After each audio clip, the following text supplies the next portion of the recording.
Hello students, तो आज हम लोग oblique projectile which is also known as angular projectile start करेंगे। इससे पहले हम लोग हॉरिजॉन्टल प्रोजेक्टाइल पढ़ चुके हैं। So let us see what is angular projectile. Suppose this is ground. हम लोगों ने एक ऑब्जेक्ट को थ्रो किया, प्रोजेक्ट किया, फायर किया, जो मर्जी वर्ड यूज कर लो, with some initial velocity u, making an angle theta with the horizontal, and after that this body moves only under effect of gravity, is known as oblique projectile। क्या एक body को कुछ angle पे बना के फेंक दिया, उसके बाद भगवान आज से मूव कर रही है, moves only under effect of gravity, then such a body या such a projectile is called oblique और you can say angular projectile. Okay, तो बॉडी को जिस इनिशियल वेलोसिटी से फेंका गया वो u एज्यूम कर रहे हैं। यहाँ पर मैंने मेंशन किया हुआ है जिस एंगल के साथ बॉडी को प्रोजेक्ट किया गया, angle in general should be taken with horizontal. कई बार न्यूमेरिकल में आप लोगों को तंग करने के लिए ये एंगल वर्टिकल के साथ लिख देंगे, but be careful. Standard procedure में हम लोग एंगल लिखते हैं विद हॉरिजॉन्टल। ठीक है, this angle is also known as angle of projection. This is known as angle of projection. अब ये बॉडी कर्व पाथ फॉलो करती है। बेसिकली इसका पाथ जो है वो पैराबोलिक होता है। हम लोग आज इसी लेक्चर में प्रूव करेंगे path followed by this particle is parabolic in nature. But let us try to understand कि इसके मोशन में होता क्या है। हम इसको ऐसे समझते हैं कि हमारे पास दो एक्सिस हैं, x axis and y axis. X axis में कोई एक्सेलरेशन नहीं है, हमने एयर रेजिस्टेंस को निगलेक्ट कर देना है। धरती माँ means acceleration due to gravity is always acting in vertical direction, यानी कि acceleration along y axis will be g and it will be acting in downward direction। यहाँ पर इनिशियल वेलोसिटी के दोनों कंपोनेंट्स आएंगे। बॉडी की इनिशियल वेलोसिटी x और y दोनों डायरेक्शन में होंगी। मैं ये एक्सिस जो है हॉरिजॉन्टल एक्सिस है, इसको x एक्सिस मान रहा हूँ, जो वर्टिकल एक्सिस है इसको y एक्सिस मान रहा हूँ, ये पॉजिटिव y है। जब हमने हॉरिजॉन्टल प्रोजेक्टाइल किया था तब हम लोगों ने डाउनवर्ड डायरेक्शन को पॉजिटिव y एक्सिस माना था। वो सिर्फ इसलिए था कि सभी physical quantities like displacement, velocity, acceleration due to gravity सब कुछ डाउनवर्ड डायरेक्शन में था। यहाँ पर acceleration due to gravity downward direction में रहेगी, बॉडी का डिस्प्लेसमेंट ऊपर को रहेगा, वेलोसिटी का कंपोनेंट ऊपर को रहेगा, तो यहाँ पर मिक्सचर रहेगा। तो मैं स्टैंडर्ड कन्वेंशन पे चला जाऊँगा। I will assume that upward direction is taken as positive. तो ये कंपोनेंट हमारे पास हो गया एक्स एक्सिस में, इसे मैं यू एक्स लिख सकता हूँ। कंपोनेंट अलोंग एक्स एक्सिस, आपको याद है जिस तरफ एंगल थीटा होता है उस तरफ कौन सा कंपोनेंट होता है, यू कॉस थीटा, और जिस तरफ एंगल नहीं होता उस तरफ कौन सा कंपोनेंट होता है, यू साइन थीटा। तो ये हम दो कंपोनेंट्स ले लेंगे, u cos theta and u sin theta, means x axis के along component है u cos theta and y axis के along initial velocity का component है u sin theta। अब ज़रा फोकस करो सिर्फ और सिर्फ x axis के ऊपर। x axis में बॉडी में कोई एक्सेलरेशन नहीं है, सिर्फ और सिर्फ एक कांस्टेंट वेलोसिटी एक्स एक्सिस में। ठीक है, कितनी है, u cos थीटा।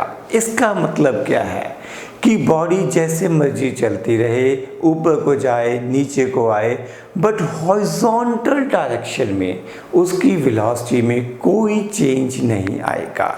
यानी कि जो हॉरिजॉन्टल मोशन है, हॉरिजॉन्टल मोशन जो है it will remain uniform motion. Horizontal motion will remain uniform motion, इसमें कोई बदलाव नहीं आएगा। पार्टिकल कांस्टेंट वेलोसिटी से आगे बढ़ता चला जाएगा। क्या ये पॉइंट क्लियर है? देखो बेटा, हम लोग यहाँ पर क्या कर रहे हैं, हम प्रोजेक्टाइल के मोशन को दो हिस्सों में, दो इंडिपेंडेंट एक्सिस में समझने की कोशिश कर रहे हैं। एक्स एक्सिस या horizontal axis and y axis यानी कि वर्टिकल एक्सिस। हॉरिजॉन्टल डायरेक्शन में मोशन यूनिफॉर्म रहेगा, पार्टिकल कांस्टेंट वेलोसिटी से आगे बढ़ता रहेगा। Clear? Particle will keep on moving with constant velocity, जिसकी वैल्यू मैं लिख सकता हूँ u cos थीटा, या horizontal component of velocity u cos theta. अब अगर मैं ये वेक्टर लेंथ इतनी बना लेता हूँ, मैं कहीं पे भी at any position during its motion अगर मैं ये वेक्टर लेंथ बनाऊंगा, it will remain same. This vector length will remain same. Getting my point? Because बोलो बेटा क्यों? बिकॉज हॉरिजॉन्टल डायरेक्शन में जो मोशन है वो कांस्टेंट है, यूनिफॉर्म मोशन है। But let us focus on the Y axis, या that is along vertical direction. Vertical direction में क्या है? Acceleration due to gravity. Initial velocity है ऊपर को and acceleration due to gravity act कर रही है डाउनवर्ड डायरेक्शन में। इसको भूल जाओ, हॉरिजॉन्टल मोशन को भूल जाओ। आपने एक ऑब्जेक्ट को ऊपर को फेंका, एग्जैक्टली यही सिचुएशन है। बॉडी को फेंका ऊपर को, इनिशियल वेलोसिटी है वर्टिकली अपवर्ड डायरेक्शन में, acceleration due to gravity is acting in vertically downward direction. यानी कि इनिशियल वेलोसिटी यहाँ पर जिसकी वैल्यू u sin थीटा है and acceleration due to gravity दोनों अपोजिट डायरेक्शन में एक्ट कर रहे हैं। And because of that what happens, जब हम बॉडी को ऊपर फेंकते हैं तो ऊपर जाते हुए इसकी वेलोसिटी कम होती है, हाईएस्ट पॉइंट पे इसकी वेलोसिटी 0 हो जाती है। जब ये बॉडी नीचे आना शुरू करती है तो इसकी वेलोसिटी फिर से वाई एक्सिस में इंक्रीज करना शुरू कर देती है। एग्जैक्टली यही कहानी यहाँ पर होती है। हम दो मोशंस को एक्स और वाई एक्सिस के मोशन को इंडिपेंडेंट समझ रहे हैं। तो यहाँ पर भी क्या होगा कि जब ये बॉडी ऊपर जा रही है, वर्टिकल डायरेक्शन में ऊपर जा रही है, तो इसका y component of velocity it will go on decreasing. Highest point पे वाई कंपोनेंट की वैल्यू हो जाएगी बच्चों 0। देखो यहाँ पर अगर ये वाई एक्सिस में वेलोसिटी का कंपोनेंट था, थोड़ा ऊपर जाएंगे मैं इसकी लेंथ को छोटा कर दूंगा, थोड़ा और ऊपर जाएंगे इसकी लेंथ को और छोटा कर दूंगा। एज वी मूव अपवर्ड या as body moves upward, vertical component of velocity decreases. Highest point, maximum height attend by body कब आएगी? जब वर्टिकल कंपोनेंट 0 हो जाएगा। ध्यान रखना है यहाँ पर वर्टिकल कंपोनेंट 0 होना है, हॉरिजॉन्टल कंपोनेंट की वैल्यू कांस्टेंट रहेगी, u cos थीटा रहेगी।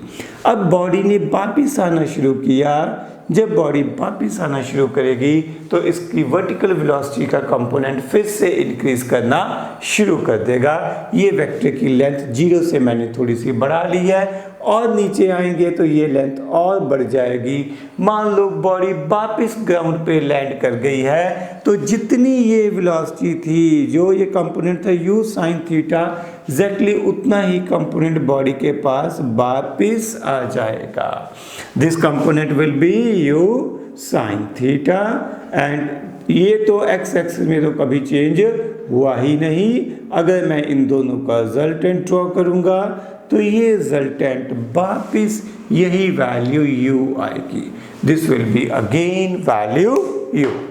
जिस तरह से हमने हॉरिजॉन्टल प्रोजेक्टाइल में पढ़ा था कि इस कर्व के ऊपर, इस पैराबोला के ऊपर अगर आप कहीं पे भी टेंजेंट ड्रॉ करोगे, that tangent will give you direction of motion of particle at that position. Okay, तो आप लोग यहाँ पे समझ रहे हो किस तरह से वेलोसिटी इंक्रीज या डिक्रीज करती है। मोशन को दो इंडिपेंडेंट एक्सिस की टर्म्स में सोचना है, वर्टिकल अपवर्ड डायरेक्शन में क्या हो रहा है? It is accelerated motion. ऊपर को जाते हैं, पहले स्पीड कम होती है, 0 होती है, और फिर वापस इंक्रीज करना शुरू कर देती है।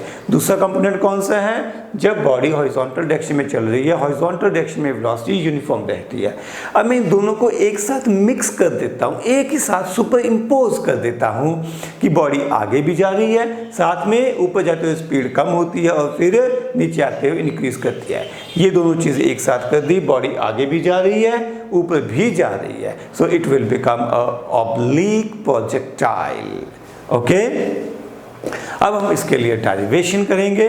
First derivation is prove that path of angular projectile is parabolic in nature. We are going to prove that किसी oblique projectile के लिए जो ट्राजेक्ट्री है, शेप ऑफ ट्राजेक्ट्री है, वो पैराबोलिक होती है। ठीक है, वो कैसे प्रूव करेंगे? हम प्रूव करेंगे कि x एंड y कोऑर्डिनेट्स के बीच का रिलेशन पैराबोलिक इक्वेशन को या पैराबोला की इक्वेशन को फॉलो करता है। Basically we will find out equation of trajectory.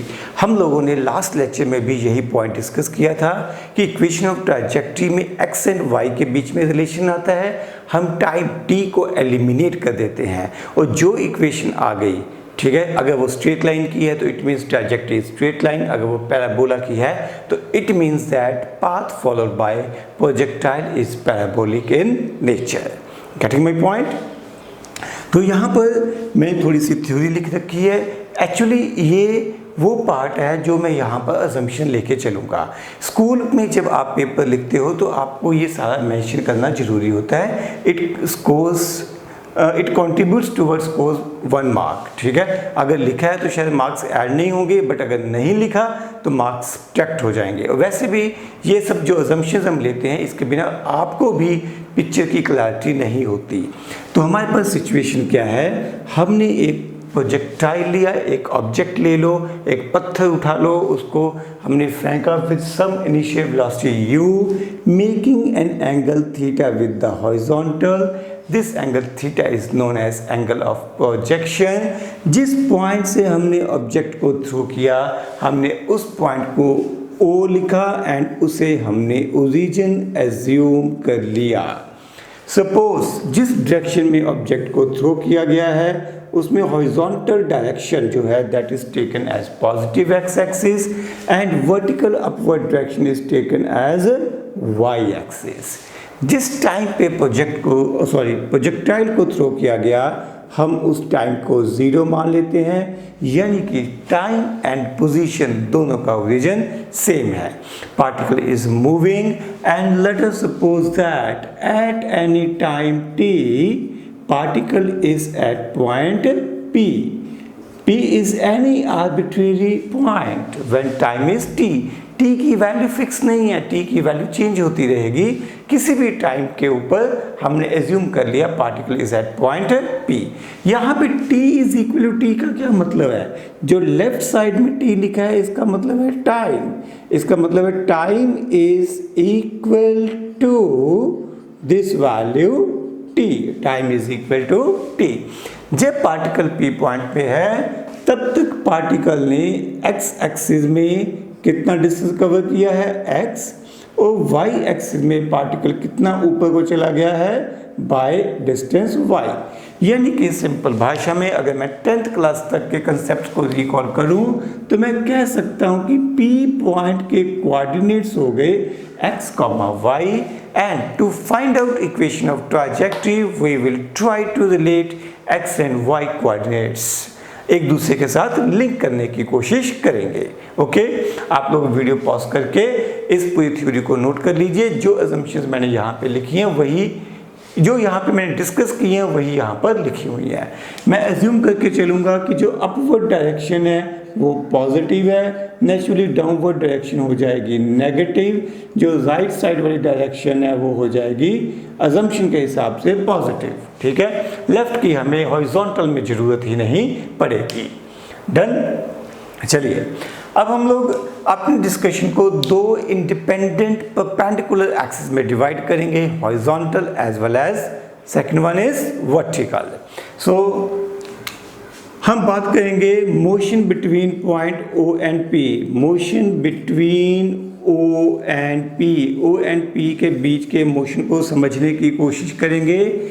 मैं यहाँ पर 2 एक्सिस ले लूँगा, x axis and y axis. x axis में पार्टिकल की इनिशियल वेलोसिटी जिसको हम ux लिख सकते हैं, y एक्सिस में पार्टिकल की initial velocity uy, acceleration along x axis ax, acceleration along y axis is suppose a y, ux initial velocity along x axis कितनी आएगी बच्चों? जिस तरफ एंगल थीटा होता है उस तरफ कौन सा कंपोनेंट होता है? u cos theta. और जिस तरफ एंगल नहीं होता ये हो जाएगा u sin थीटा। तो मैं यहाँ पर लिख सकता हूँ ux की value u cos theta, uy की वैल्यू u sin थीटा लिखी जा सकती है। ax acceleration along x axis, धरती माँ बॉडी को सिर्फ नीचे को खींचेगी, सिर्फ जो एक्सेलरेशन ड्यू टू ग्रेविटी है डाउनवर्ड डायरेक्शन में होगी, और इस एक्सेलरेशन का हॉरिजॉन्टल डायरेक्शन में कोई कंपोनेंट नहीं होगा, क्योंकि किसी भी वेक्टर का उसकी परपेंडिकुलर डायरेक्शन में कोई कंपोनेंट नहीं होता। यानी कि acceleration along x axis will be taken as zero. हमने फ्रिक्शन, एयर फ्रिक्शन के इफेक्ट को पहले से ही डिस्कस कर रखा है, वो हम कैलकुलेशन में नहीं लेते हैं।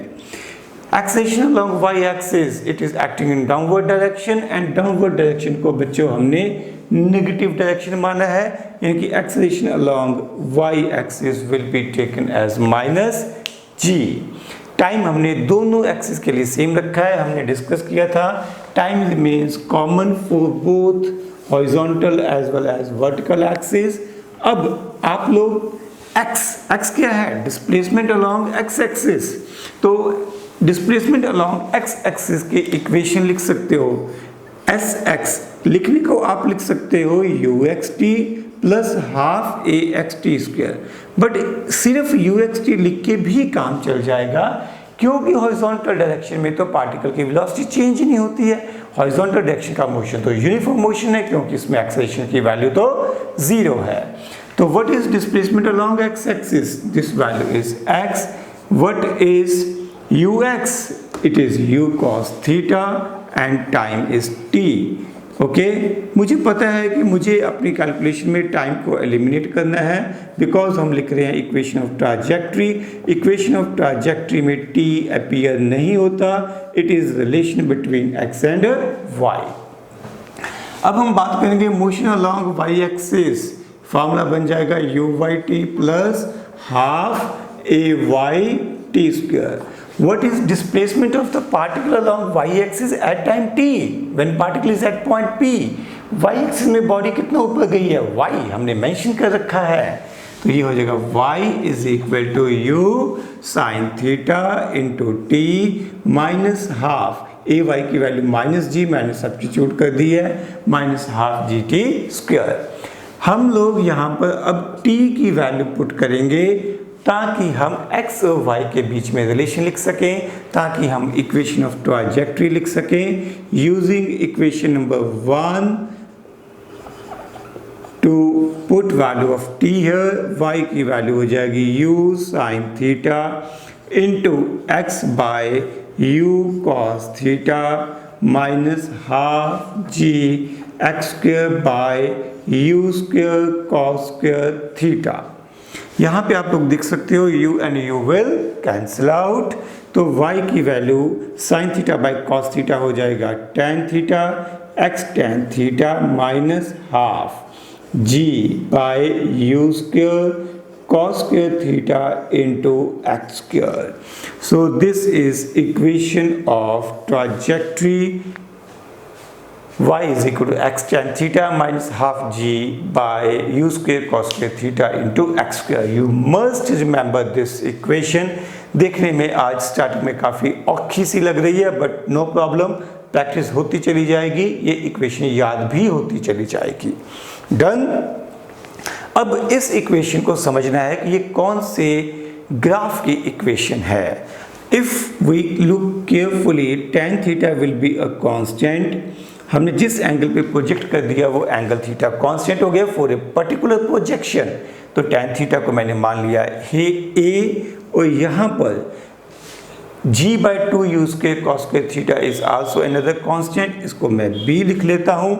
यानी कि मेरे पास y की वैल्यू क्या बन जाएगी ax minus a bit change, मैं सिंबल्स को थोड़ा सा चेंज करूंगा, इसे a लिखूंगा और इसे b लिखूंगा, ठीक है। तो मेरे पास इक्वेशन क्या बनेगी minus ax square plus bx, ठीक है। याद करो बच्चों, जब हमने मैथमेटिकल टूल्स पढ़े थे तो ये किसकी इक्वेशन थी? This was equation of parabola. ठीक है, जो जनरल इक्वेशन पैराबोला की होती है उसमें क्या था, प्लस सी भी आता है, बट यहाँ पर सी है नहीं। जनरल इक्वेशन ऑफ पैराबोला में प्लस सी आता है, बट हमारे इस केस में सी की वैल्यू हो जाएगी 0। अगर सी की वैल्यू 0 है तो भी ये क्या रहेगा, पैराबोला। अच्छा, अब अगला पॉइंट देखो, एक्स स्क्वायर का कोफिशिएंट क्या आया है, नेगेटिव। अगर एक्स स्क्वायर का कोफिशिएंट नेगेटिव है तो इसका मतलब कौन सा पैराबोला बनेगा, it is going to be downward parabola. It is going to be downward parabola. मैं आपको फ्लैशबैक में ले जाऊंगा, मैथमेटिकल टूल्स की सारी जानकारी एक बार हम लोग फिर से रिफ्रेश करेंगे। हम लोगों ने ये कहा था कि ये जो पैराबोला बनता है ये सिमेट्रिकल बनता है।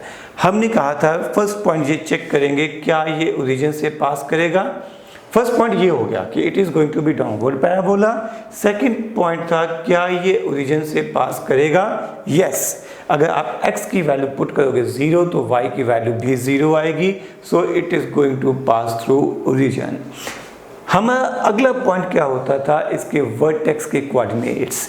वर्टेक्स के कोऑर्डिनेट्स हमने लिखे थे -b/2a, कॉमा क्या था, -d/4a। d क्या है हमारे पास, d की वैल्यू मैं आपको याद करवाता हूँ। d हमने लिखा था b² - 4ac। This is value of d। Done. तो हम देखते हैं यहाँ पर पुट करके वर्टेक्स की कोऑर्डिनेट्स क्या आएंगे, -b। b कौन सी वैल्यू है, ये रही tan थीटा, है ना। तो मैं इसको लिखूंगा tan थीटा अपॉन 2 × a की वैल्यू कितनी है बेटा। अब यहाँ पे ना थोड़ी सी कंफ्यूजन रहेगी, मेरे माइनस साइन में थोड़ी कंफ्यूजन रहेगी। तो जैसा मैंने एग्जैक्टली मैथमेटिकल टूल्स में पढ़ाया था वैसा बताने के लिए ना मैं इस माइनस साइन को भी a के साथ कंसीडर कर लेता हूँ। इससे मुझे समझाना और आपको समझना दोनों आसान हो जाएंगे। अब हम यहाँ पे देख रहे हैं a नेगेटिव है, बट a की वैल्यू में माइनस साइन भी साथ में ही आता है। तो यहाँ पर मैं a की वैल्यू पुट कर सकता हूँ -12 g/u² cos² theta. Clear, comma. Similarly आप b² - 4ac, c की वैल्यू तो 0 है तो यहाँ पे हमारे पास बचेगा सिर्फ b² कितना हो गया, -tan² थीटा अपॉन 4 × a की वैल्यू हमारे पास -1/2 g/u² cos² थीटा। उम्मीद है कि आपको ये कैलकुलेशन क्लियर होगी। यहाँ से हमारे पास पॉइंट के वर्टेक्स के कोऑर्डिनेट्स आ जाएंगे। हम लोग इसको सिंपलीफाई करेंगे, ये 2 से 2 कैंसिल आउट हो जाएगा, माइनस माइनस ये प्लस हो जाएंगे, यहाँ पर भी ये माइनस माइनस प्लस हो जाएंगे। ठीक है, अब हमारे पास ये कॉस के थीटा शिफ्ट कर जाएगा ऊपर, तो ये मेरे पास साइन बाय कॉस, ये मेरे पास बचेगा sign theta cos theta into u² g। और यहाँ पर मेरे पास कोऑर्डिनेट्स में बचेगा u², ये sin² थीटा बाय 2g। ये मेरे पास कोऑर्डिनेट्स आ जाएंगे किसके, वर्टेक्स के। आप लोग कैलकुलेशन एक बार खुद चेक कर लेना। ठीक है, मतलब क्या है, हमने इन 3 पॉइंट से क्या कंक्लूड करना है, हमने ये कंक्लूड करना है कि जो प्रोजेक्टाइल है उसकी ट्राजेक्टरी कैसी होगी, it is going to be a downward parabola.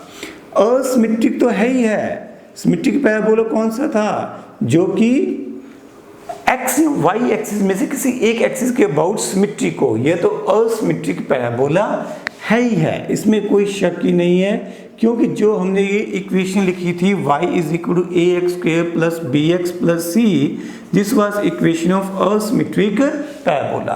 फिर हमने कंक्लूड किया ये डाउनवर्ड पैराबोला है, फिर हमने कंक्लूड किया ये ओरिजिन से पास कर रहा है, दिख भी रहा है भाई सब, कोई प्रॉब्लम ही नहीं है, ओरिजिन से पास कर ही रहा है। फिर हमने इसके वर्टेक्स के कोऑर्डिनेट्स देखे, वर्टेक्स के कोऑर्डिनेट्स हमारी नॉलेज के हिसाब से ये आ गए हैं, जिसकी वैल्यू है u² sin theta cos theta by g, यानी कि ये है x coordinate, means this length is u² sin theta cos theta by जी।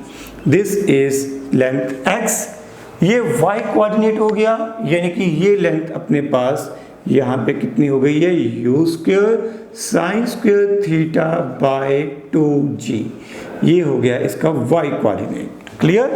हमने तब मैथमेटिकल टूल्स में तब ये भी पढ़ा था कि ये जो पैराबोला है अपने वर्टेक्स के अबाउट तो सिमेट्रिकल होता ही होता है, जैसे बिल्कुल दोनों तरफ एक जैसा बनेगा, यानी कि जितनी लेंथ ये है उतनी लेंथ इस तरफ भी आएगी, यानी कि इस तरफ मैं क्या लिख सकता हूँ, u square sine theta cos theta by g. Okay, यानी कि अगर टोटल लेंथ देखूं, वो लेंथ जो कि पार्टिकल ने या प्रोजेक्टाइल ने कवर की, जब प्रोजेक्टाइल ग्राउंड पे लैंड किया तो इन दोनों का सम हो जाएगा, ये डबल हो जाएगी। अगर डबल हो जाएगी तो मैं लिख सकता हूँ यू स्क्वायर, डबल यहाँ पे लिखूंगा 2 sine theta into cos theta by G. देखो बेटा, आज के लेक्चर में आपके मैथमेटिकल टूल्स बहुत अच्छे लेवल पे यूज हो रहे हैं। यहाँ पर फिर से 2 sine theta cos theta, sine 2x का फॉर्मूला आप लोगों ने पढ़ा था ट्रिग्नोमेट्री में, फॉर्मूला था 2 sine x into cos x. मुझे इसे फिर से यूज करना पड़ेगा, आपको फिर से फ्लैशबैक में जाके अपनी नोटबुक्स के स्टार्टिंग के पेजेस चेक करने पड़ेंगे, फॉर्मूला कहीं ना कहीं मिल जाएगा। तो 2 साइन थीटा कॉस थीटा क्या बन जाएगा, साइन 2 थीटा, यानी कि u square sine 2 theta by g. This becomes horizontal range. ठीक है, हॉरिजॉन्टल रेंज हम लोगों ने हॉरिजॉन्टल प्रोजेक्टाइल में भी पढ़ी थी। हॉरिजॉन्टल रेंज क्या थी, वो डिस्टेंस जो पार्टिकल हॉरिजॉन्टल डायरेक्शन में कवर करता है जब तक कि वो लैंड नहीं कर जाता। इस केस में थोड़ा पंगा होता है कि कई बार प्रोजेक्टाइल को अगर हम कुछ हाइट से फेंकते हैं तो ये नीचे लैंड करेगा, और कई बार डेफिनेशन में इस पॉइंट को कहा जाता है कि जिस पॉइंट से फेंका था बॉडी उसी लेवल पे आ जाए तो हम उसको हॉरिजॉन्टल रेंज कहते हैं। तो ठीक है, हमारे केस में यही हॉरिजॉन्टल रेंज है। क्या, जितनी देर में या वो डिस्टेंस जो बॉडी ने कवर किया इन द हॉरिजॉन्टल डायरेक्शन जब वो लैंड कर गई for this particular situation. Okay, तो ये हमारे पास कैलकुलेशन आ रही है। यहाँ पर देखो, इस तरह की अप्रोच आमतौर पे पढ़ाई नहीं जाती है। इतने अच्छे से पैराबोला की प्रॉपर्टीज़ को यूज़ या एक्सप्लॉइट नहीं किया जाता है। अगर आप इन प्रॉपर्टीज़ को याद रखते हो तो आपका यहाँ कहीं पे भी पैराबोला का टॉपिक आएगा, प्रोजेक्टाइल मोशन आएगा, आप लोग ज़्यादा आसानी से कर पाओगे, आपको रिजल्ट्स ज़्यादा याद रखने की ज़रूरत नहीं पड़ेगी। ओके, तो हमने अभी तक ये पढ़ लिया कि जो इक्वेशन है ये असिमेट्रिक पैराबोला की है, जिसका मतलब path followed bye projectile is parabolic in nature. दोबारा से बोलो, path followed bye projectile is parabolic in nature, यानी कि trajectory of the projectile is parabolic in nature. हमारी जो हेडिंग था उसमें सेकंड पार्ट था drive and expression for velocity of the particle at any time T. यहाँ पर diagram थोड़ी कंजस्टेड हो रही है, इसलिए मैं डायग्राम को थोड़ा सा साफ सुथरा बना रहा हूँ। I just want to discuss velocity of the particle at point p. मैं आपको पहले भी बता चुका हूँ कि अगर मुझे वेलोसिटी ढूंढनी है तो मैं उस पॉइंट पे एक टेंजेंट ड्रॉ कर दूंगा। This tangent will give me direction of velocity. अब यहाँ पर वेलोसिटी के दो कंपोनेंट्स आएंगे बेटा एट पॉइंट पी। कौन से कंपोनेंट? मान लो वेलोसिटी v है, इसके दो कंपोनेंट आएंगे along x axis and along y axis. ठीक है, अलोंग x एंड y।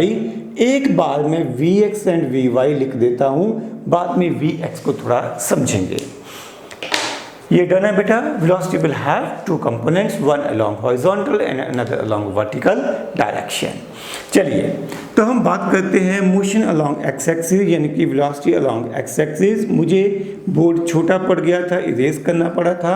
आप लोगों के पास सारा डाटा पीछे का लिखा हुआ है, चेक करिए। What is initial velocity along x axis? कितनी है बेटा? It is u cos theta. What is acceleration along x axis? 0, है ना।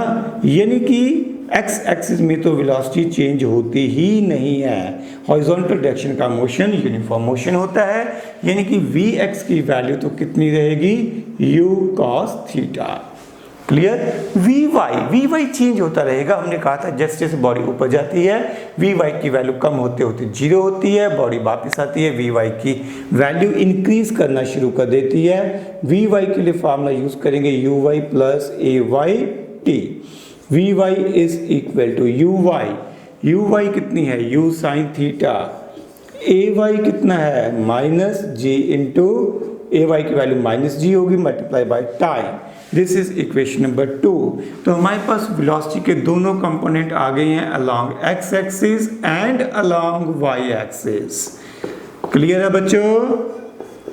ये कितना हो जाएगा u cos theta I cap plus u sin theta minus ji T J cap. Done.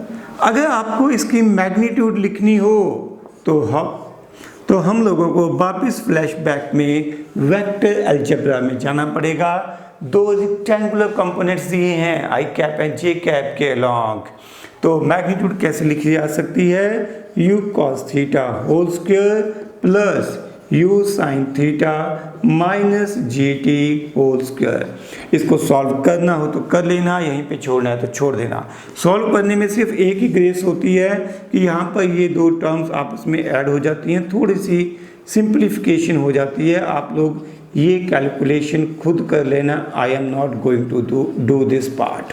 Okay, this is magnitude of velocity. मैं कभी इसको याद ही नहीं रखता, मैं याद रखता हूँ कंसेप्ट को, इस पार्ट को याद रखता हूँ भाई मुझे कैसे कैलकुलेट करना है। u cos थीटा में कभी चेंज नहीं आना, u sin थीटा माइनस जी टी होगा along y axis vertical component. Clear है। अब इंपॉर्टेंट पार्ट अगला है इसकी डायरेक्शन। यहाँ पे हम बीटा एंगल लिखेंगे, तो इसकी डायरेक्शन मैंने आपको याद करवाया था, हॉरिजॉन्टल डायरेक्शन के साथ एंगल लिखते हो तो vertical component upon horizontal component. बार बार याद दिलाता रहूँगा जब तक आपको याद नहीं होगा। हॉरिजॉन्टल प्रोजेक्टाइल में भी हमने यही पढ़ा था, v y upon v x. V y की वैल्यू ये रही, कितनी है u साइन थीटा माइनस जी टी। वी एक्स की वैल्यू कितनी है u cos theta. So this is calculation for direction of velocity at any time t. Okay, our next topic is time of flight. It is denoted by symbol capital T and it is defined as the time taken by a projectile to come back to a point which is in the level with the point of projection, which is in level with the point of projection. In level का मतलब है in the same horizontal level, in the same horizontal level। मतलब ये है कि हमने एक projectile को यहाँ से ओरिजिन से फायर किया, प्रोजेक्ट किया, तो ये था इसका हॉरिजॉन्टल लेवल। यहाँ से वापिस उसी हॉरिजॉन्टल लेवल तक आने में जो टाइम लगा that is called time of flight and it is noted bye symbol capital T. Clear है।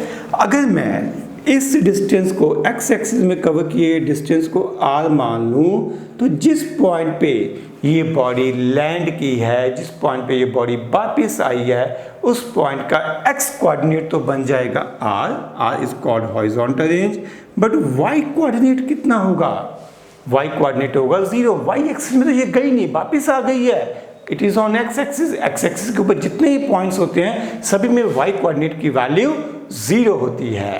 ठीक है बच्चों, तो I will discuss motion along y axis. S y का फॉर्मूला आपके पास है u y t plus half a y t square. Okay, what is displacement along y axis, it is 0।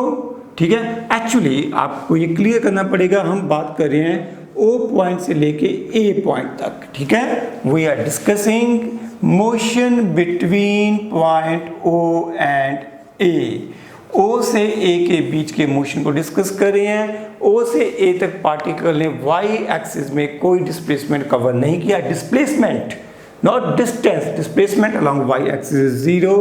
Initial velocity along y axis, initial velocity is u sin theta, ये हम positive ही लेंगे। Acceleration हम लोगों ने downward direction में minus ली थी तो minus जी रहेगी। ये सभी वैल्यूज यहाँ पे सब्स्टिट्यूट कर देंगे। जो टी है इसका सिंबल कैपिटल टी रख लेंगे, this will represent time of flight. तो यहाँ पर हम 0 is equal to u sine theta into time of flight minus half g into capital T square. एक टी तो कॉमन आके कैंसिल आउट हो जाएगा, आप इसको थोड़ा रीअरेंज करोगे तो यू साइन थीटा की वैल्यू हो जाएगी जी टी बाई 2, यानी कि थोड़ा और रीअरेंज करोगे तो टी की वैल्यू बन जाएगी 2 यू साइन थीटा बाय जी।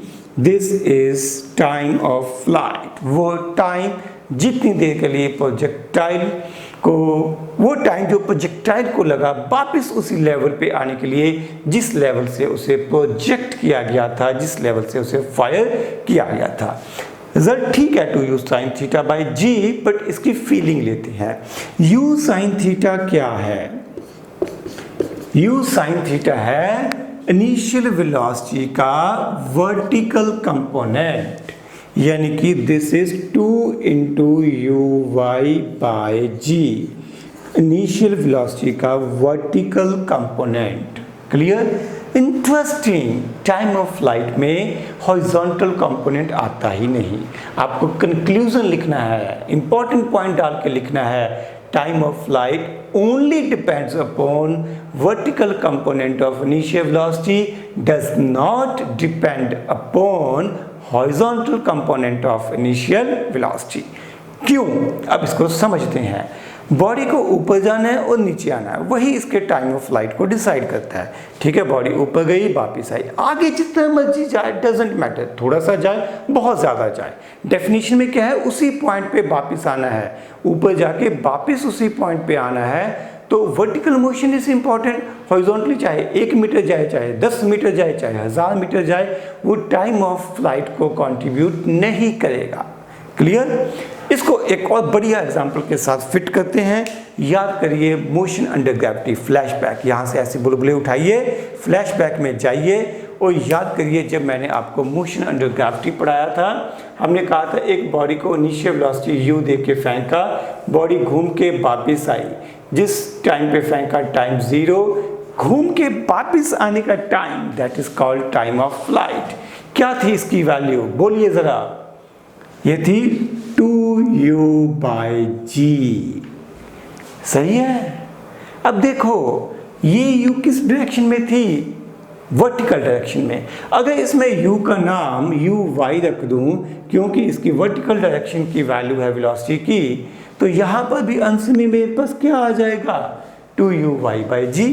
तो भाई साहब ये भी तो यही आ रहा है, तो दोनों सेम ही है, अलग अलग कुछ नहीं है। कोई एक याद हो जाए, दूसरा खुद ब खुद ही याद हो जाना चाहिए। क्लियर? तो टाइम ऑफ फ्लाइट में सिर्फ और सिर्फ vertical component of velocity contribute करता है। तो याद क्या रखोगे? टाइम ऑफ फ्लाइट, चाहे हमारे पास मोशन अंडर ग्रेविटी ये वाला केस हो, बॉडी को सीधा ऊपर को प्रोजेक्ट किया है, चाहे ऑब्लिक प्रोजेक्टाइल है, दोनों केस में टाइम ऑफ फ्लाइट का फॉर्मूला रहेगा t is equal to 2 u y by g. अब ये बात क्लियर है कि टाइम ऑफ फ्लाइट की मैक्सिमम वैल्यू तब होगी जब बॉडी को वर्टिकल डायरेक्शन में थ्रो किया जाएगा।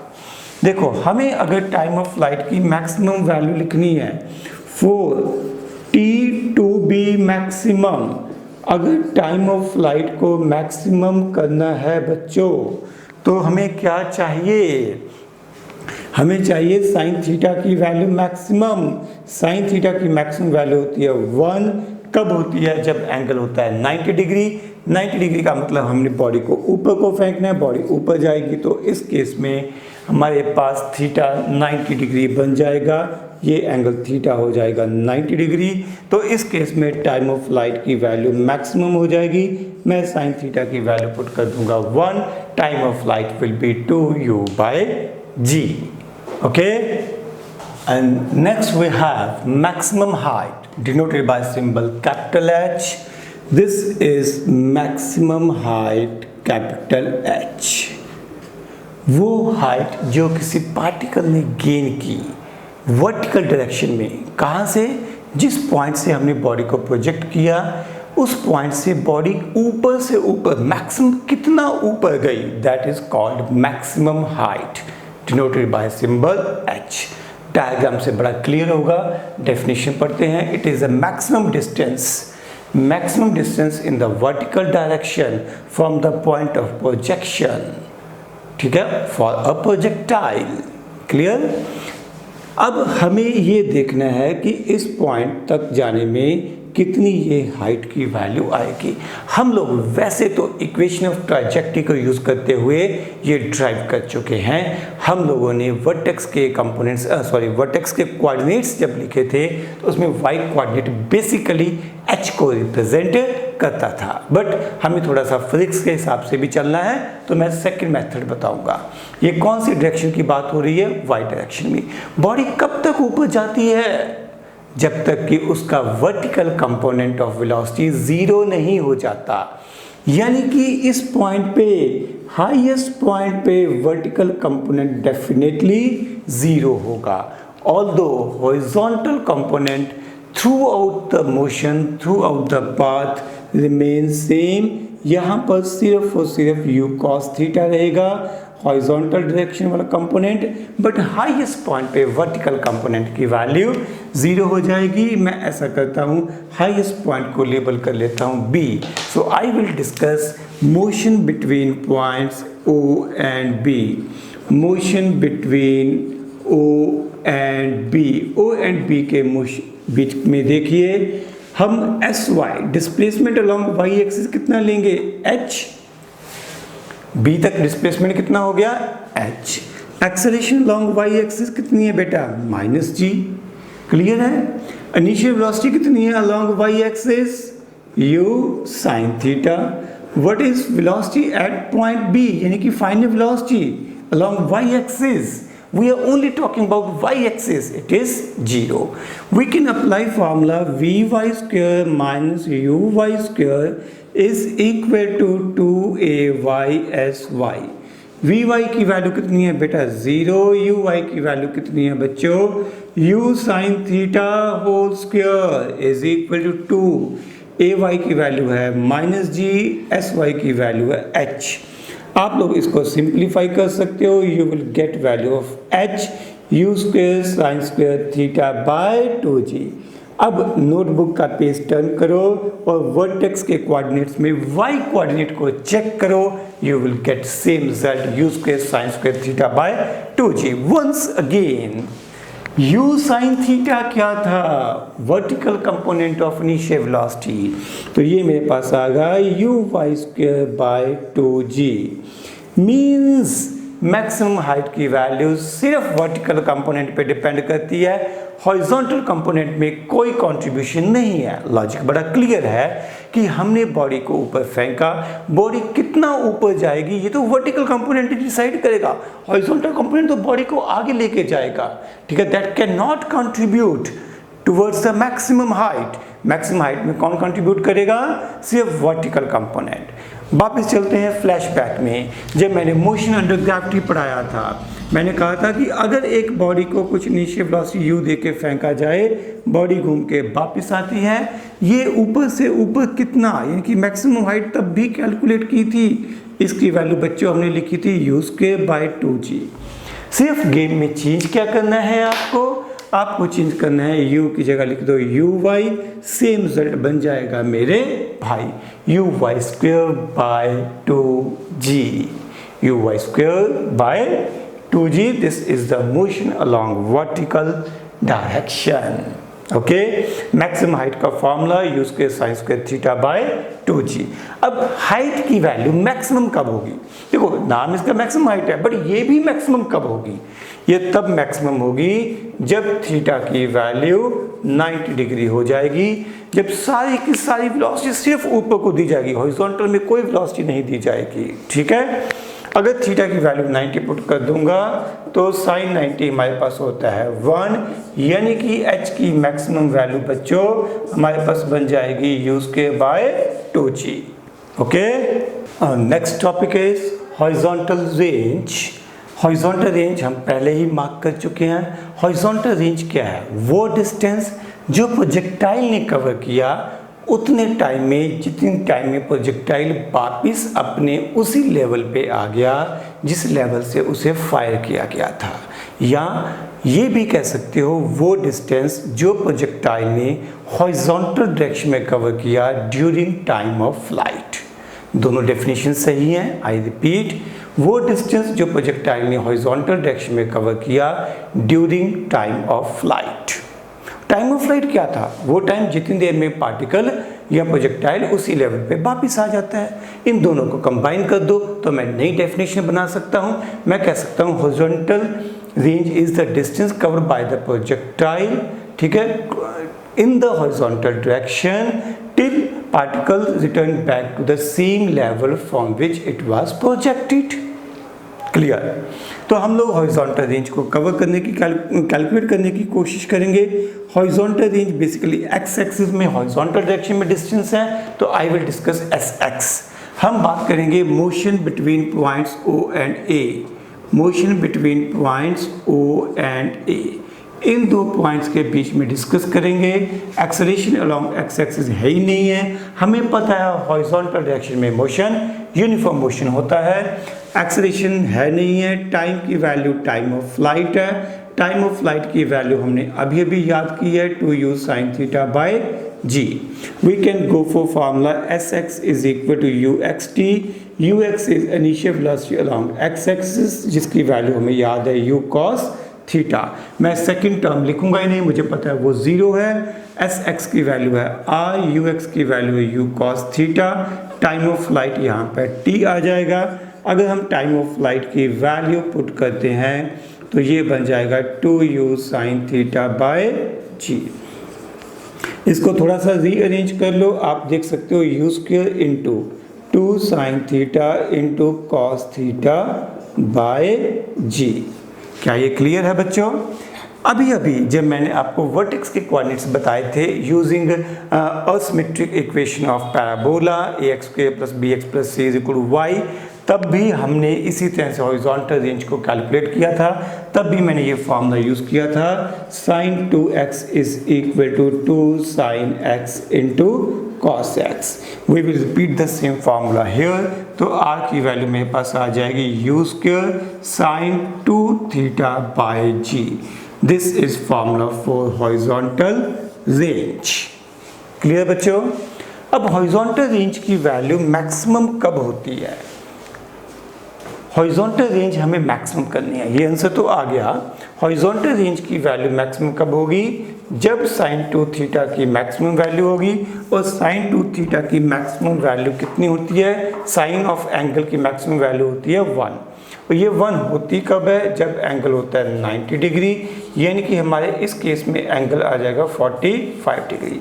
मतलब अगर प्रोजेक्टाइल को 45 डिग्री पे फायर किया जाए उस केस में हॉरिजॉन्टल रेंज की वैल्यू सबसे ज़्यादा होगी। मीन्स अगर एंगल को मैं बढ़ा देता हूँ 45 से या एंगल को 45 से कम कर देता हूँ तो हॉरिजॉन्टल रेंज की वैल्यू कम हो जाती है। इसको हम लोग एक डायग्राम के थ्रू यहाँ पर समझेंगे। मैं हर केस में फायर कर रहा हूँ, हर केस में जो u की वैल्यू है वो कांस्टेंट मान के चलूँगा। Suppose this is case when u is fired या particle is fired at an angle 45 degree. Angle को मैं कम करता हूँ, बॉडी यहाँ पे गिरेगी। Suppose angle is 30 degree. Angle को मैं बढ़ाता हूँ, बॉडी यहाँ पे गिरेगी। ठीक है, बॉडी एंगल बहुत बढ़ा देता हूँ, बॉडी यहाँ पे गिरेगी। हर केस में u की वैल्यू सेम है। बट कभी भी ये हॉरिजॉन्टल रेंज जो आ रही है अलग अलग एंगल्स पे इससे ज़्यादा नहीं हो सकती। हॉरिजॉन्टल रेंज मैक्सिमम कब होगी? जब एंगल ऑफ प्रोजेक्शन 45 डिग्री है। क्लियर? आगे लिखिए, relation between horizontal range and time of horizontal range and maximum height. Heading लिखिए, relation between horizontal range and maximum height. Simple mathematics है। We are going to prove r tan theta is equal to 4h। r tan theta is equal to 4h, ये हमें prove करना है।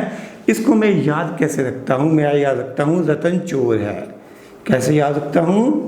रतन चोर है। ये लिख लो, आपको उम्र भर ये रिलेशन याद रहेगा। रतन आर से आ गया तन आ गया टैन से रतन, चोर ये 4 आ गया, है से एच आ गया। तो आपको क्या प्रूफ करना है? You are going to proof रतन चोर है, R tan theta is equal to 4h। कुछ नहीं है, सिंपल आर और एच का फॉर्मूला याद होना चाहिए। एमसीक्यूज में हम इस फॉर्मूले को धड़ाधड़ यूज करेंगे। ओके, तो आर हॉरिजॉन्टल रेंज का फॉर्मूला हमने अभी लिखा, u square sine 2 theta by g. Maximum height का फॉर्मूला भी नोटबुक्स खोल के देखो, हमने लिखा था u square sine square theta by 2g। मैं बस इन दोनों को डिवाइड कर दूंगा, रिजल्ट अपने आप बन जाएगा। r by h is equal to u square sine 2 theta by g into ये हो जाएगा 2g by u square sine square theta. U square भगवान को प्यारा हो जाएगा, ये जी भी भगवान को प्यारा हो जाएगा। हमारे पास यहाँ पे क्या बचेगा? r by h is equal to sine 2 theta. Sine 2 theta को एक्सपेंड कर लेते हैं, 2 साइन थीटा कॉस थीटा, एक 2 ये बचा हुआ था divided by sine square theta. ये एक साइन भी कैंसिल आउट हो जाएगा। हमारे पास क्या बच गया यहाँ पर? r by h is equal to 4 by tan theta. Cross multiply कर दो, आपके पास बन जाएगा r tan theta is equal to 4h. Clear? Next, a very important concept. Prove that for fixed value of u, there are 2 angles of projection for which horizontal range is same. हमें ये prove करना है कि अगर u की value constant रहती है, fixed रहती है, तो यहाँ पर हमें 2 एंगल्स मिलेंगे, θ1 एंड θ2, जिन 2 एंगल्स के लिए हॉरिजॉन्टल रेंज की वैल्यू सेम होगी। कंसेप्ट ये है कि ये 2 एंगल्स होते हैं थीटा एंड दूसरा हो जाएगा हमारे पास 90 माइनस थीटा। इन 2 एंगल्स के लिए हॉरिजॉन्टल रेंज की वैल्यू सेम होती है। We will try to prove this part. Second line अभी मैं बाद में डिस्कस करूंगा। हमारे पास हॉरिजॉन्टल रेंज का फॉर्मूला होता है u square sine 2 theta by g. So this is case 1 when particle is projected at an angle theta. अब केस लेते हैं सेकेंड, जब angle of projection is 90 minus theta. तो ये हमारे पास हो जाएगी R2 की वैल्यू, R2 कितना हो जाएगा? U square sine 180 minus 2 theta upon g. यही हो जाएगा साइन 180 माइनस 2 थीटा। कौन से क्वाड्रेंट में चला गया भाई? सेकंड क्वाड्रेंट में चला गया। सेकंड क्वाड्रेंट में साइन होता है पॉजिटिव, और अगर 180 हो, 90 का इवन मल्टीपल हो तो कोई चेंज नहीं आता। तो ये बनेगा u square sine 2 theta by g. Clear? तो नाउ अगर आप इक्वेशन नंबर 1 एंड 2 को रेफर करो तो इसका मतलब क्या होगा? हॉरिजॉन्टल रेंज की वैल्यू सेम है, R1 is equal to R2, hence proved. इसका मीनिंग क्या है? हमने 2 पॉइंट्स पढ़े हैं। फर्स्ट पॉइंट हमने पढ़ा है कि अगर एंगल 45 डिग्री हो तो उस केस में हॉरिजॉन्टल रेंज की वैल्यू मैक्सिमम होती है। ठीक है। सेकंड पॉइंट हमने ये पढ़ा है कि अगर 2 एंगल्स का सम, मान लो एक एंगल 30 डिग्री है तो दूसरा कितना हो जाएगा? 90 माइनस 30 यानी कि 60 डिग्री। अगर 2 एंगल्स का सम 90 डिग्री बनता है, यही सिचुएशन ले रहा हूँ बेटा, अगर एंगल 90 डिग्री बनता है तो horizontal range will be same, means like this. इस केस में हॉरिजॉन्टल रेंज की वैल्यू सेम आएगी। कब? जब एंगल कितने हैं जिनका सम कितना है? 90 डिग्री। कौन से एंगल्स कहते हैं इसको? सप्लीमेंट्री या कॉम्प्लीमेंट्री, सप्लीमेंट्री एंगल शायद कहते हो, मुझे ध्यान में नहीं है। This angle is 30 degree, this angle is 60 degree. तो इन दो एंगल्स का सम हो जाएगा 90 डिग्री। ये सिर्फ 60-30 के लिए नहीं है, आप 20-70 का कॉम्बिनेशन ले सकते हो, आप 10-80 का कॉम्बिनेशन ले सकते हो, आप 40 एंड 50 का कॉम्बिनेशन ले सकते हो। इन सब के लिए आपस में इन दोनों की हॉरिजॉन्टल रेंज, इन दोनों की आपस में हॉरिजॉन्टल रेंज और इन दोनों की आपस में हॉरिजॉन्टल रेंज की वैल्यू सेम रहेगी। ओके, अब इसी कंसेप्ट को गैलीलियो ने थोड़ा सा अलग से प्रेजेंट किया।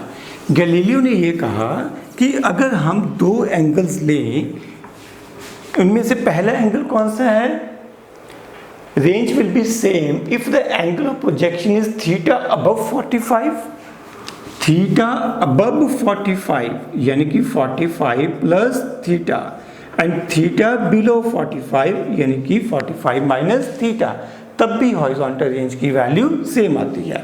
अगर हम वैसे कंसेप्चुअली सोचे, इन दोनों को ऐड करके देख लो, इन दोनों का सम बन गया 90, तो नेचुरली वो दो एंगल्स जिनका सम 90 डिग्री बनता है उनके लिए हॉरिजॉन्टल रेंज की वैल्यू सेम ही होगी। बट हम लोग इसको डायरेक्टली प्रूफ करेंगे फॉर्मूले में सब्स्टिट्यूट करके, यू स्क्वायर साइन 2 इंटू, यहाँ पर मैं थीटा 1 पुट करूँगा, 45 degree plus theta upon g, ये हो जाएगा R2 u square sine 90 degree plus 2 theta upon जी।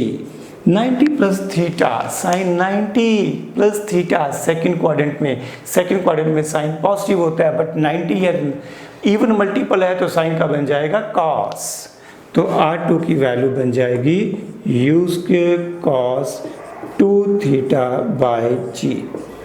R2 की वैल्यू बन जाएगी u square cos 2 theta by g. Let us try for angle theta 2। Oh I did a mistake, ये तो R1 ही लिखना था हमने, R2 तो अब शुरू होगा, इसमें हम लिखेंगे u square sine 2 theta 2 by g. Theta 2 की वैल्यू 45 माइनस थीटा हम लोग यहाँ सब्स्टिट्यूट करेंगे, यानी कि R2 की वैल्यू लिखेंगे u square sine 2 into 45 minus theta upon g. इसको अगर हम सॉल्व करते हैं तो ये बन जाएगा u square sine 90 minus 2 theta. 90 minus some angle कौन से क्वाड्रेंट में चला गया, फर्स्ट क्वाड्रेंट में तो सभी टी रेशियो पॉजिटिव होती हैं, नेचुरली साइन वाली टी रेशियो भी पॉजिटिव आएगी। और इसको हम लिख सकते हैं R2 को u square cos 2 theta by g. Now look at these two equations, equation number 1 and 2, we can prove that using equation number 1 and 2 we can say that R1 is equal to R2. We can say that R1 is equal to R2. Another way to represent equation of trajectory, हम लोगों ने y का formula लिखा है x tan theta minus half g x square by u square cos square theta. मैं इसको एक और तरीके से रिप्रेजेंट करूँगा। इसके लिए मैं हॉरिजॉन्टल रेंज का formula u square sine 2 theta by g अपने दिमाग में रखूँगा। क्लियर? अब मैं यहाँ पे क्या कर रहा हूँ, x tan थीटा को कॉमन निकाल रहा हूँ धक्के से, 1 माइनस यहाँ पे 1 बचेगा और सेकंड टर्म में मुझे x tan थीटा से डिवाइड करना पड़ेगा। तो यहाँ पर मैं स्टेप एक थोड़ा ज़्यादा ले लूँगा, बट कंप्लीट समझाने के लिए x tan थीटा से यहाँ पर डिवाइड कर दूँगा। क्लियर? आपको यहाँ पे समझ में आ रहा होगा कि ये एक x कैंसिल आउट हो गया, ठीक है। tan थीटा को हम लिख सकते हैं sign theta by cos theta. तो मैंने फिर भी थोड़ी सी सुस्ती डाल दी है, थोड़ा सा स्टेप उड़ा दिया है। तो यहाँ पर आप देखो ये कॉस थीटा और एक कॉस स्क्वायर थीटा आपस में कैंसिल आउट हो जाएंगे, यानी कि हमारे पास y की वैल्यू आएगी x tan theta into 1 minus half g x by u square cos theta into sine theta. उम्मीद है कि ये स्टेप क्लियर होगा। एक कॉस थीटा उड़ गया, एक कॉस थीटा बच गया है। अब इन तीनों को देखो, 2 साइन थीटा कॉस थीटा। आज हम 2 बार पहले ही पढ़ चुके हैं। साइन 2x का फॉर्मूला क्या होता है, बोलो ज़रा, 2 sine x cos x।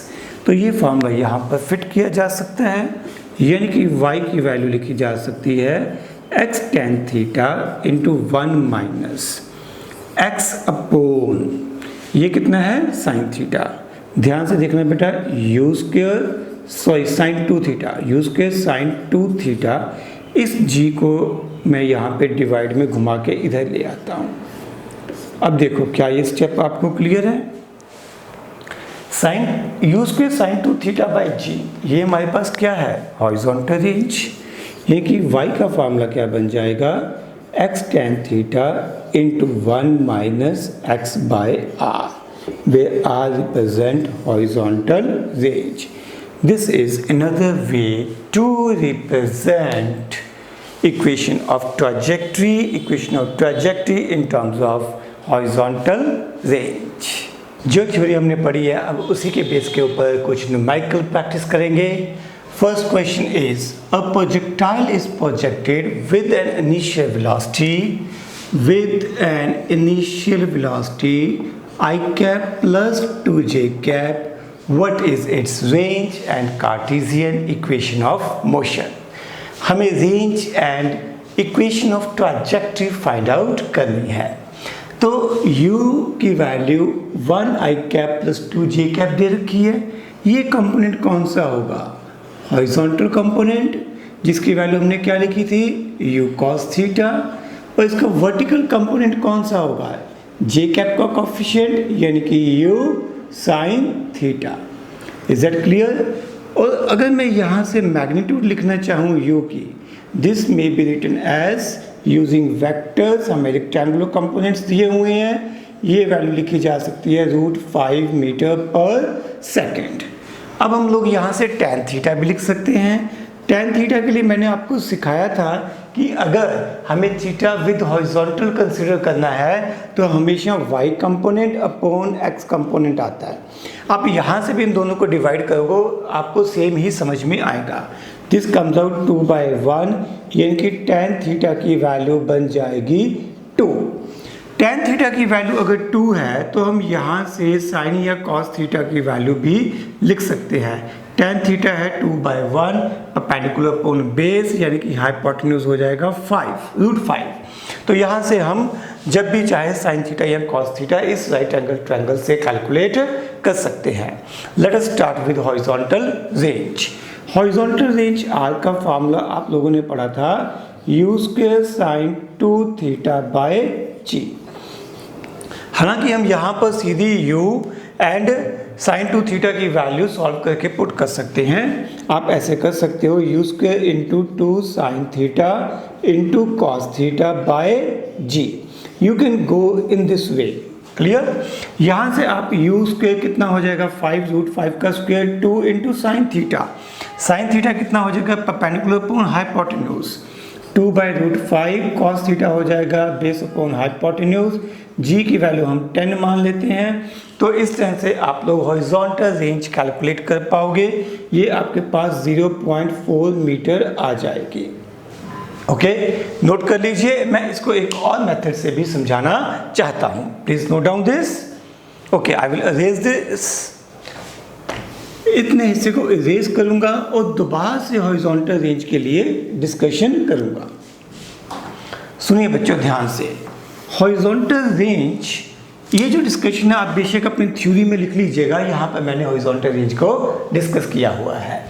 Horizontal range का फार्मूला आपने लिखा था u square sine 2 theta. Sine 2 theta को लिख सकते हो 2 sine theta into cos theta divided by g। यहाँ पर मैं एक छोटी सी ट्रिक यूज़ कर रहा हूँ। मैं इसको लिख रहा हूँ 2 into you sine theta into you cos theta by g। ध्यान से देखो, ये जो u cos थीटा है ये है horizontal component of initial velocity. u sin theta क्या है, vertical component of initial velocity. यानी कि हॉरिजॉन्टल रेंज को रिप्रेजेंट करने का एक दूसरा मेथड भी है, r may be written as 2ux uy by g। Okay, अब क्योंकि इस क्वेश्चन में मुझे ux की वैल्यू 1 एंड uy की वैल्यू मुझे 2 पता है, I can calculate horizontal range from this relation also. Let us see r की वैल्यू कितनी आती है, 2 into ux, ux is 1, uy is 2, g को हमने 10 मान लिया है। On calculation we get the same result जो हमने पिछले फॉर्मूले से ड्राइव किया था। ओके, तो हमारे क्वेश्चन का फर्स्ट पार्ट हो गया, what is its horizontal range. Second है, we have to express equation of trajectory. तो इक्वेशन ऑफ ट्राजेक्टरी के लिए प्रोसीड करेंगे। इक्वेशन ऑफ ट्राजेक्टरी का फॉर्मूला आपको रिकॉल करना पड़ेगा। दोनों अप्रोच लगा सकते हो, दो इक्वेशन लिखी हैं, दोनों फिट कर सकते हो। चलिए दोनों से ट्राई करेंगे। y का फॉर्मूला हमने पढ़ा है x tan theta minus half g x square by u square cos square theta, y and x तो वैसे ही रहेंगे। tan थीटा हमने कैलकुलेट किया था 2/1, मुझे ट्रायंगल को इरेज करना पड़ा। You can check your notebook, यहाँ पे हमने 2, 1 और √5 लिखा था।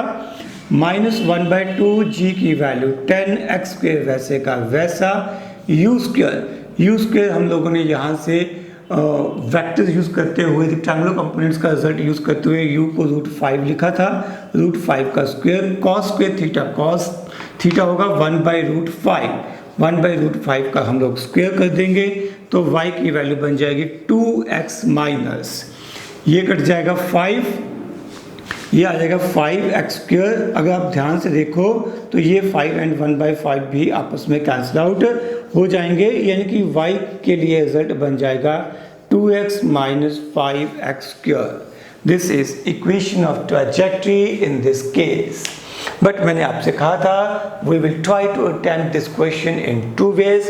इक्वेशन ऑफ ट्राजेक्टरी हमने एक और मेथड से लिखी थी, मैं फिर से एक बार बोर्ड इरेज करूंगा, आप लोग वीडियो पॉज करके अगर रह गया है तो नोट कर लीजिएगा। Okay, let us go with another way to solve second part of this question। हमने इक्वेशन ऑफ ट्राजेक्टरी को लिखा था दूसरा method x tan theta into 1 minus x by R, y is equal to x tan theta, tan theta हमारे पास कितना है 2/1 into 1 minus x by R. Horizontal range हमने अभी अभी कैलकुलेट की थी 0.4।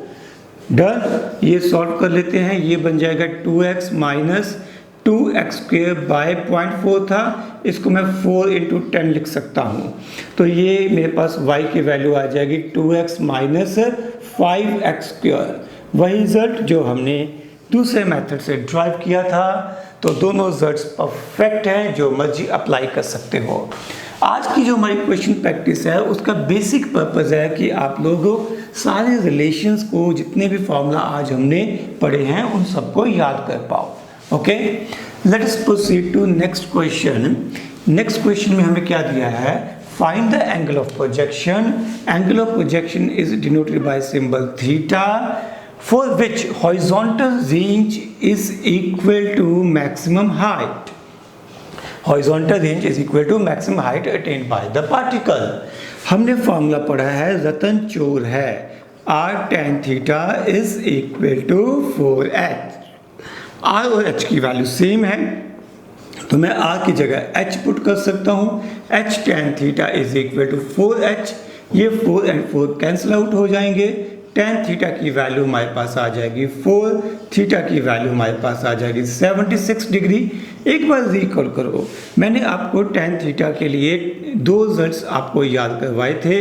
एक मैंने कहा था कि अगर थीटा हो 26.6 डिग्री तो ये वैल्यू होती है 1/2। दूसरा मैंने आपको कहा था कि tan 76 डिग्री होता है 4। ये दोनों रिजल्ट्स फिजिक्स में बार बार यूज़ होते हैं।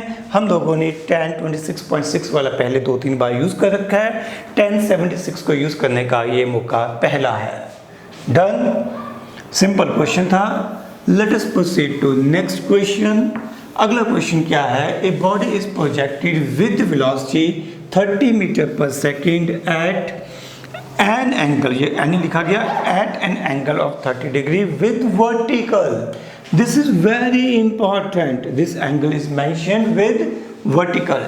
मीन्स अगर बॉडी को प्रोजेक्ट किया गया तो ये एंगल 30 डिग्री वर्टिकल के साथ गिवन है। हमारे जितने स्टैंडर्ड फार्मूला है उसमें एंगल हॉरिजॉन्टल के साथ होता है, इसलिए हमें यहाँ पर अपने कैलकुलेशन में थीटा को 60 डिग्री लेना है, ना कि 30 डिग्री। इनिशियल वेलोसिटी कितनी गिवन है? 30 metre per second initial velocity given है। And we are going to find out time of flight.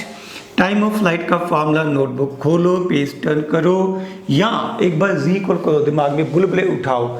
मैंने कहा था वही फॉर्मूला जो एक मोशन अंडर ग्रेविटी में हमने पढ़ा था, 2u/g, यही था। बट मैंने आपको कहा था कि यहाँ पर वर्टिकल कंपोनेंट आता है तो 2u/y लिख दो, और वर्टिकल कंपोनेंट की वैल्यू थी u sin थीटा।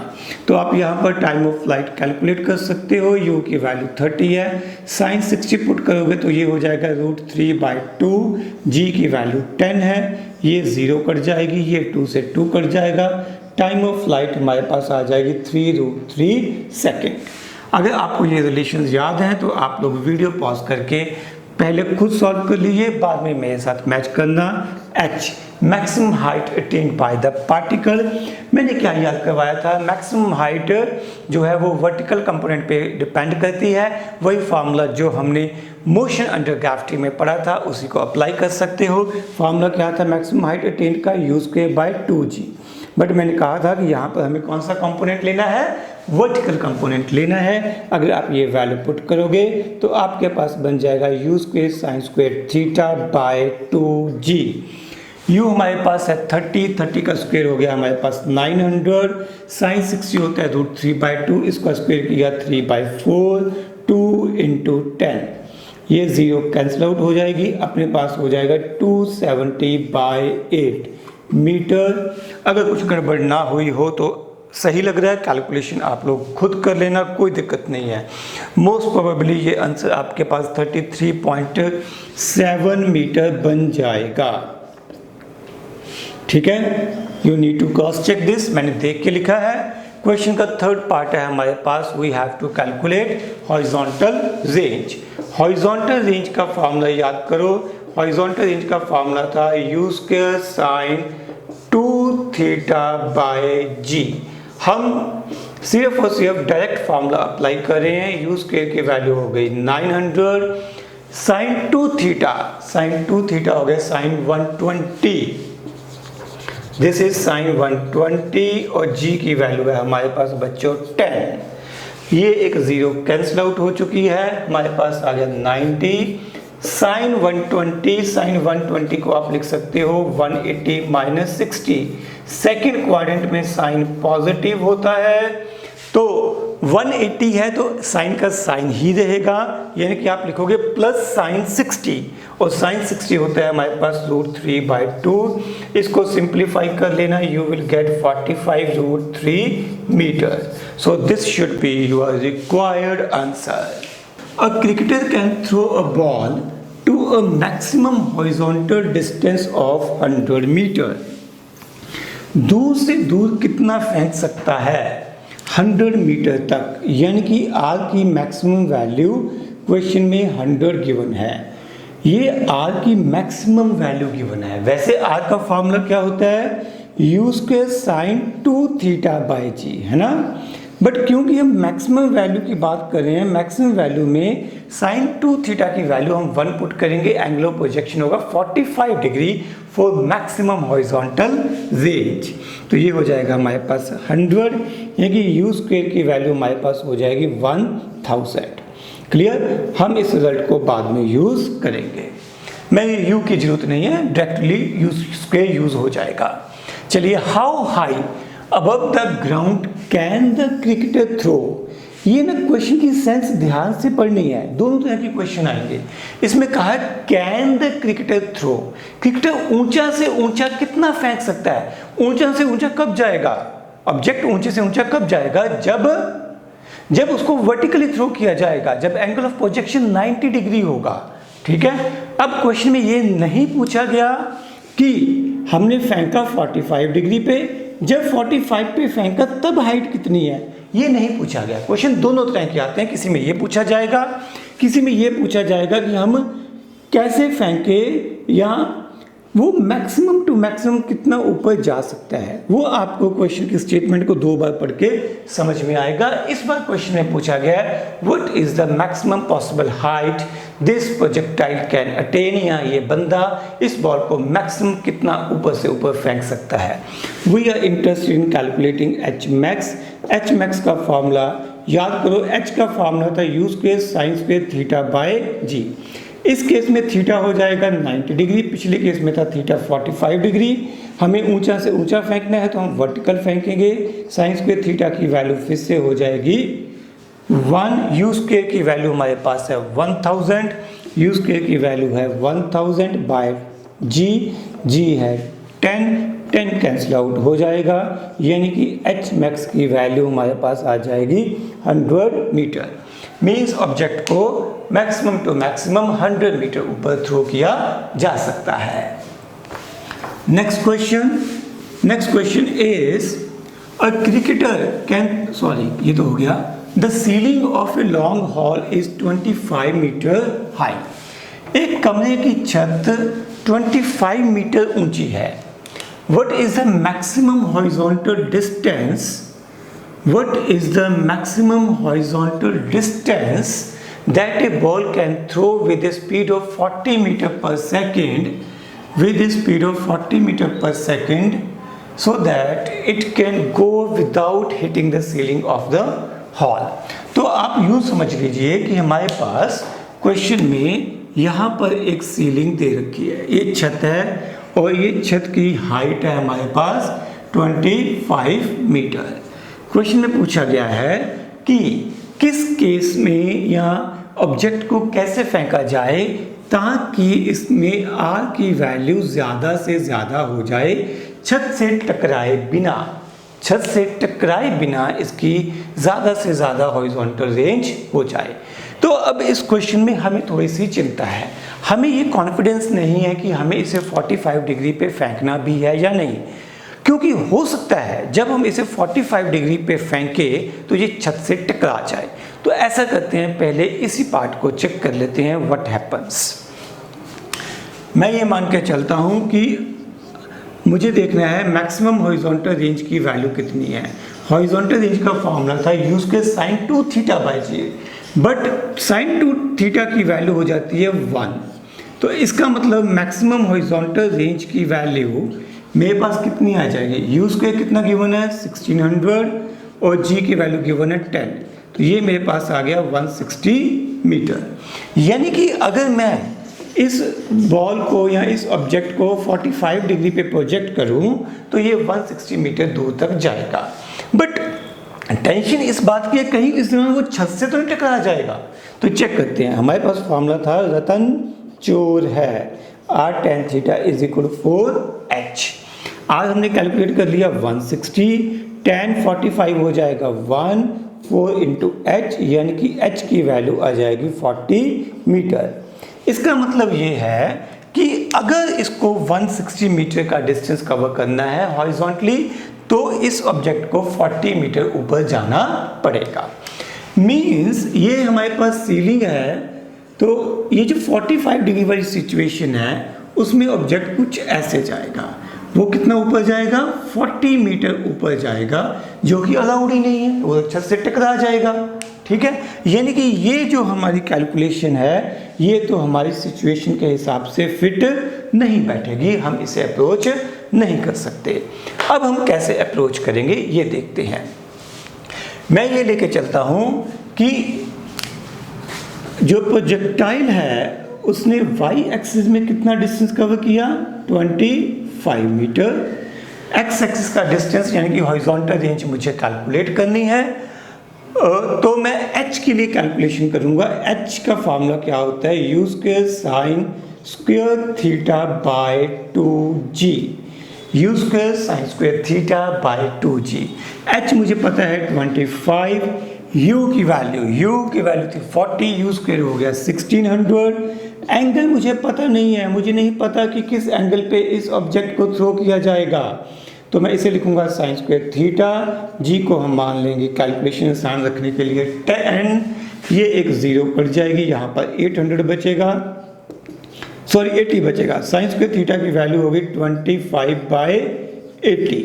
यहाँ से साइन थीटा की वैल्यू अपने पास आ जाएगी, साइन स्क्वायर थीटा की वैल्यू ये 5 से कैंसिल आउट कर देंगे, 5/16 यानी कि साइन थीटा हो जाएगा √5/4। साइन थीटा आ गया, यहाँ से हम टेन थीटा फाइंड आउट कर पाएंगे। ये है हमारे पास थीटा परपेंडिकुलर अपॉन हाइपोटेन्यूज, ये साइन थीटा हो जाएगा। तो अगर मुझे बेस फाइंड आउट करना हो तो ये हो जाएगा 16 - 5 का स्क्वायर रूट, ये हो जाएगा √11। ओके, एक्चुअली इससे मुझे फ़ायदा क्या होगा, I will be able to get value of tan theta which will become √5/√11 perpendicular upon base. Now let us come to next point. हमें क्वेश्चन में हॉरिजॉन्टल रेंज फाइंड आउट करनी थी, हम तो हाइट के चक्करों में पड़े हुए हैं। नो प्रॉब्लम, हमें पता है कि रतन चोर है, r tan theta is equal to 4h।